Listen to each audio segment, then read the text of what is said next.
Are you making mistakes in your dough?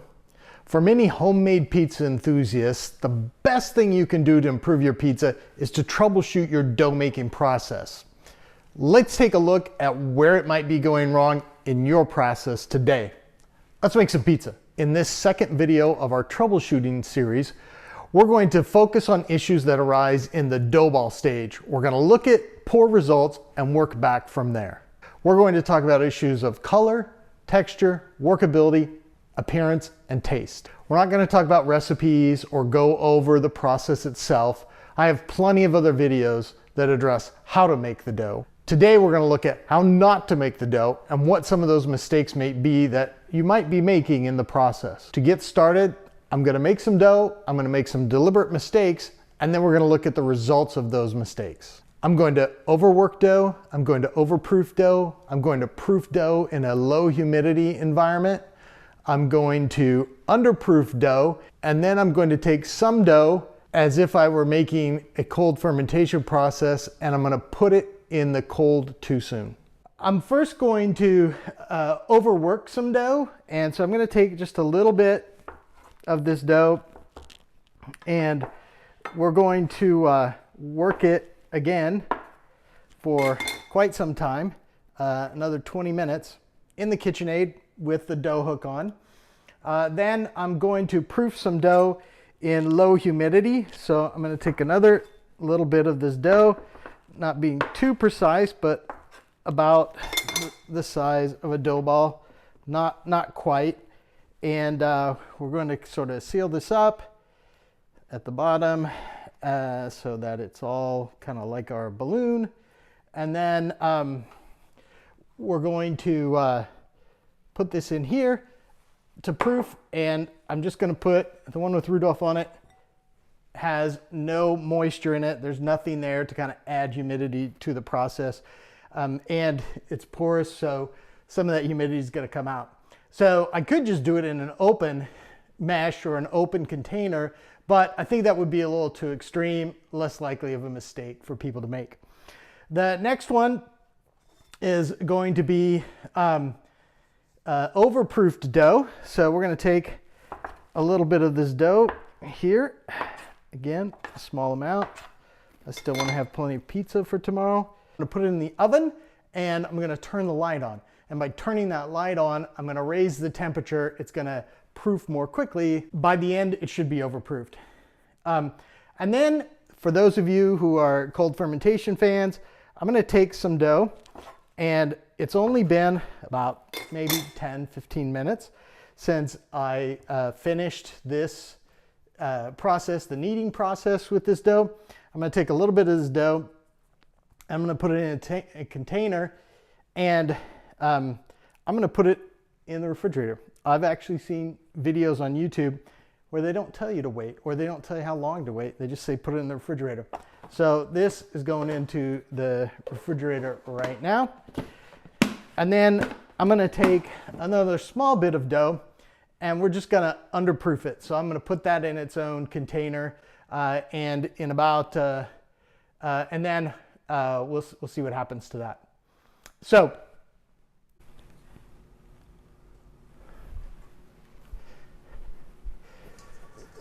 I let the KitchenAid go for about 20 minutes on it, and this dough looks like it has had the stuffing beat out of it. We'll see what this looks like. I am gonna ball it up and let it rise just like the others. So one of the things that I immediately noticed about this dough is it's very sticky to the touch, and that's one of the signs that dough's been overworked. Should be even worse tomorrow, so we'll take a look at it. We're going to work our first piece of dough that is our mistake dough, and this is the underproof dough. It's been proofing for about an hour and a half, depending on how you count it. And so I'll just pull it out. The first thing I'll notice about the underproof dough, you can see it's pretty sticky. And you'll notice as I push into it, it doesn't really respond to this. So there's really no way that I'm going to be able to make a decent pizza out of this woefully underproofed dough. You can see how it's just not malleable at all. We're gonna re-ball it up because it hasn't really proofed yet, and try it again tomorrow, and we'll try it early at about the 8-hour mark and see how that works. We're going to our underproofed dough here, and as you can see, one of the characteristics of this underproofed dough is very sticky. This is one of the reasons I put plastic instead of cloth on it. It's because I knew we were underproofing this. Now, I can pull it out of here and start to put some flour on it, but this thing, it's sticky, it's not gonna hold its shape. So there's really no way at this point that I can make a pizza with this piece of dough. Just won't work. So we're gonna wrap this up, let this thing proof for another 8 or 9 hours, and then we'll see if it improves at that point. So here's the dough that we overworked, and it's kind of moist on top. You can see it's nothing like the regular dough that we had. I'm going to, there's really only enough for one dough ball here, but I'm going to do the balling process on this one and sort of fold it in so that we can do the best job that we can with this overworked dough. But then I'm going to put this in my container. It's a little heavy, but not too heavy. And we'll see what this looks like in about 8 hours, when it should be, you know, a regular proofing time would be ready. So here's our dough ball that was proofed in a non-humid environment. And you can see that it's got kind of this yellowish color to it on the edges. And this thing it's already starting to form this sort of crust. You can see when I press on it how it forms those lines. It's risen as it should, but it's got this crust on it. And that's gonna obviously create problems when we try to make a pizza with it. We're gonna make a dough ball out of this, and we'll see what this looks like in the pizza phase. But from here on out, I'm going to proof this one normally. So let's see, what if we do try to recover from this mistake? You can see what the dryness does. As I tried to fold it in on itself, it won't stick to itself because the wet part and the dry part are not gonna stick together. So I'm gonna kind of scrunch it up, but you can see, look how this is just not good to work with. I've definitely made pizza out of dough like this before when we had kind of an air leak, but other than that, it's kind of folded up. That's about the best we're gonna do. And we'll see what this looks like in the pizza stage. Let's check in on the dough that I put in the refrigerator way too early. So this one, you can basically see that nothing has happened with this one. Oh man, like, and it's cold. I mean, this thing is like a rock. Like, there's no airiness to it at all. No bubbles anywhere. I mean, it literally looks to me like Play-Doh. So I'm just gonna pretend this is balled up. Oh, look, there's one little bubble. But certainly not what you'd expect. Like, this is really kind of, yeah, what you would expect from very cold dough, but it also just has not risen at all. So we're gonna put this in and see what this looks like when it comes time to make the pizza. But from here on out, we're gonna have about 8 hours of stasis proofing, so in our container. And we've got one more to check in on, and this is the one that we put in the oven with the oven light on, which is a very warm environment, which is gonna accelerate the actual proofing process. And I can already see, boy, this thing has grown. But look at this. It's stuck to my towel. I'm not sure what we're gonna do with this. We're gonna try to save it, just like we did the others. I mean, look how incredibly sticky and moist this is. Like, this is definitely gonna give us a good indication of what it's like trying to work with one that is collapsed. And my wife is gonna kill me for ruining this sheet, but we'll figure it out. Oh, it's coming off. So I'm gonna do what I can with this, and we're gonna try to give it 8 more hours of proofing time. It's a little too much. If I had a fire going in my oven, I would cook it now, but I don't. So we're just going to see what we can do by taking it out of the oven and letting it proof the rest of the way. But this is already collapsed pretty much. So we'll put the nail in the coffin by letting it proof 8 more hours and trying to cook it when we cook our regular pizzas.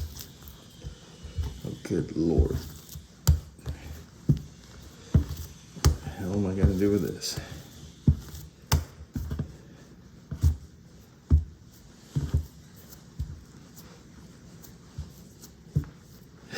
All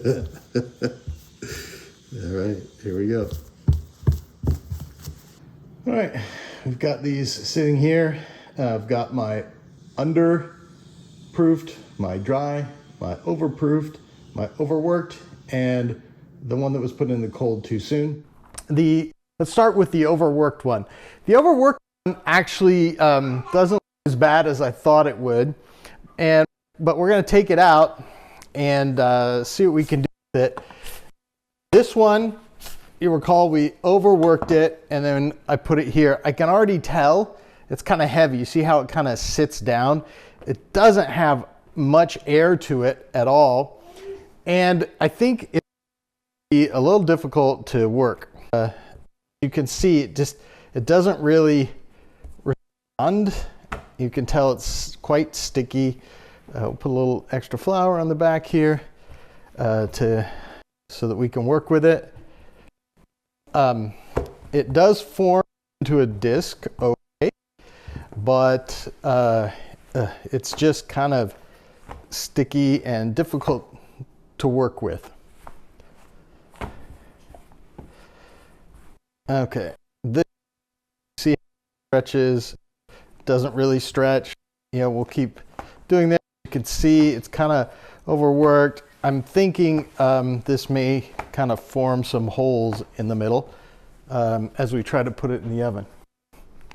So I'll put one notch in the overworked one. The second one that we want to take a look at is the dry one. Now, you remember earlier this dry one, and we put it in the kind of took it out of its proofing condition and then put it in a proofer where it would have an acceptable humidity. This one is not that quite as the other, but it's still like obviously like not an ideal piece of dough to work with. And I'm just going to do a really quick round here. I'm not really kind of making this to be the optimal pizza, in part because it is a little difficult to work with. It does have some bubbles in it, but I feel like maybe the dryness kind of suppressed the overall leavening. Nonetheless, you know, we'll probably be able to make an acceptable pizza out of this one because, you know, when pizza's bad, it's still not that bad. Usually, we'll see. So this one, yeah, this dry one, not so easy to work. Kind of stretches weird. It doesn't have much elasticity to it at all, and it should have a little bit. And we'll give this one 2 notches. The next one that we're going to work on is the collapsed dough, and this dough is the overproofed one. This looks like a horrible mess, to be honest.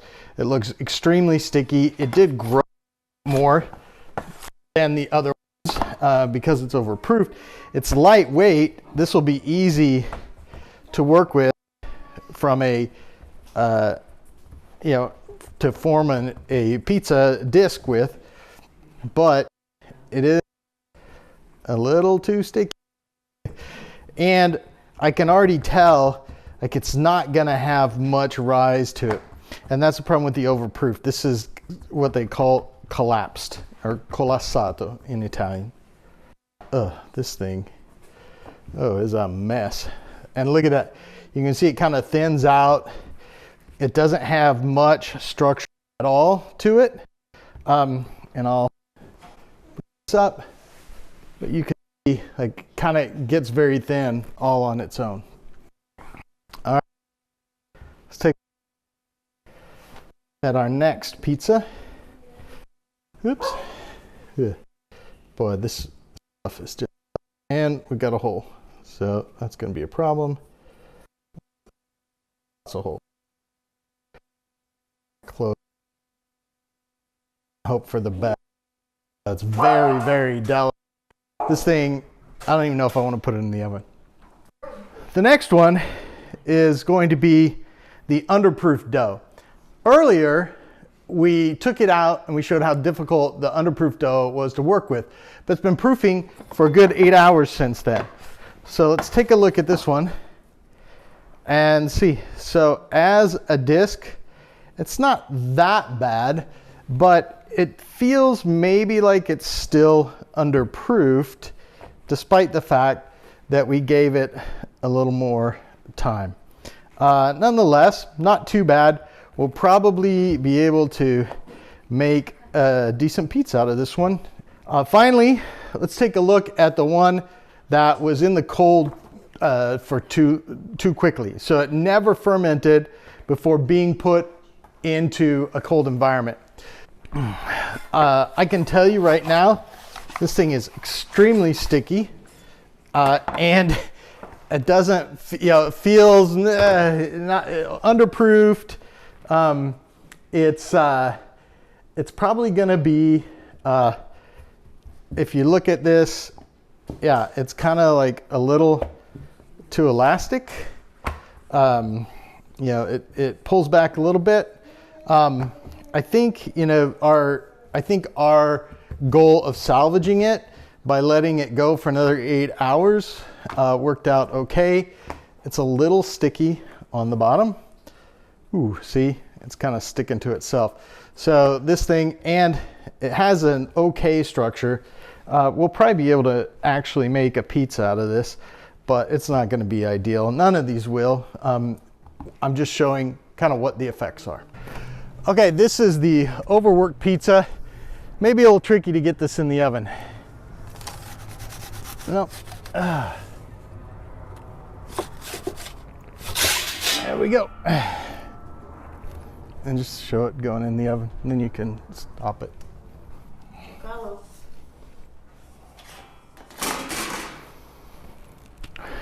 It's just putting it on here. Oh crap, I don't have the thing. Oh well, I'll just put it on here. Okay. Do I stop it? No, just keep it going. So this is the overworked pizza. So we had to put a little extra flour on it so you get some of that whiteness around the outside. It did cook underneath okay, and it cooked okay on the top.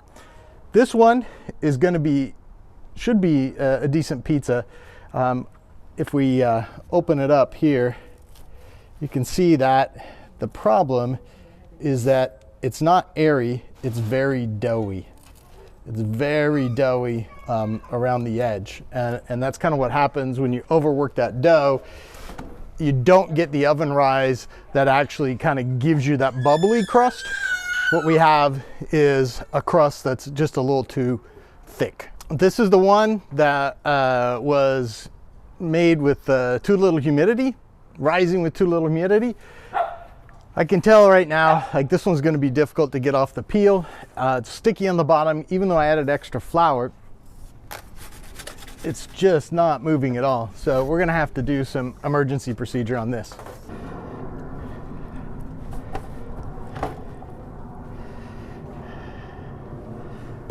I mean, you can show this. I'm not gonna put it in the video. Why not? Because it's a disaster. Well, yeah, but the whole point is for you to show them what to do. Okay. Right? Yeah, like this is too much. Wow. Yeah, this dough just came out like not good at all. Even though, well, we'll make something out of this. I'm gonna have to turn it in about 5 seconds. Ugh. So you can see this pizza, turning it, oh, this is not gonna be fun. I'm just glad it didn't get a hole coming off of the peel. Not exactly the kind of pizza I wanna eat, but you know. Give it to the dog. Yeah, or you could maybe cut it up and serve a few slices or something. It's interesting, like I'm getting a lot more oven rise out of this than I thought I was gonna get. Or oven spring, I don't know which one it is. I guess it's oven rise. I think, yeah. But, yeah, it's burned underneath. Like this is not I want to serve, but you know, ugh. And you could tell we had some problems. So it's undercooked here, as you could tell, but that's because this part of the pizza was sort of sticking out the front of the oven. So let's go to a part. This part was okay from a cooking standpoint. Yeah. It's kind of coming apart, which I've never really experienced that before. So definitely burned right here. That's because of our unsticking from the peel. You know, it's edible, and I'm sure somebody will eat it, but you know, again, not the perfection that we're going for. This one is the one I have the most hope for. It looks the most normal of all of them, and I can, you know, stretch it like a normal Neapolitan pizza. The only problem with this one was that we tried to make it into a dough ball before it had risen properly. So it really rose in the dough ball, what they call the stasis stage, you know, the stasis proofing stage, not actually in the leavening stage. So we'll see how this one goes.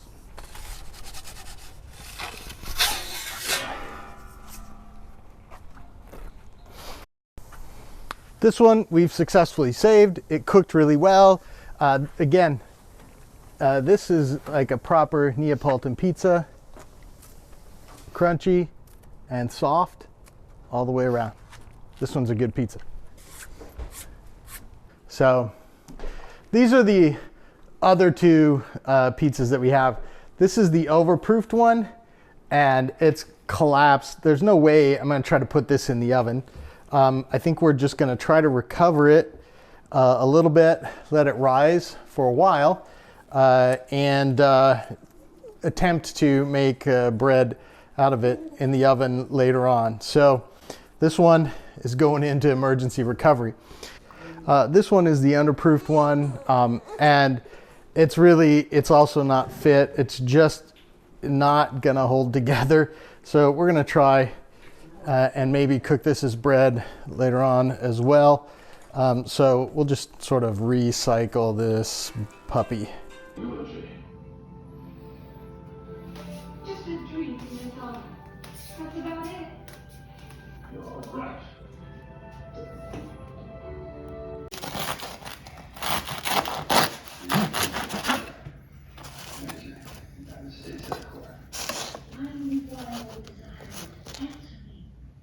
Okay, boss.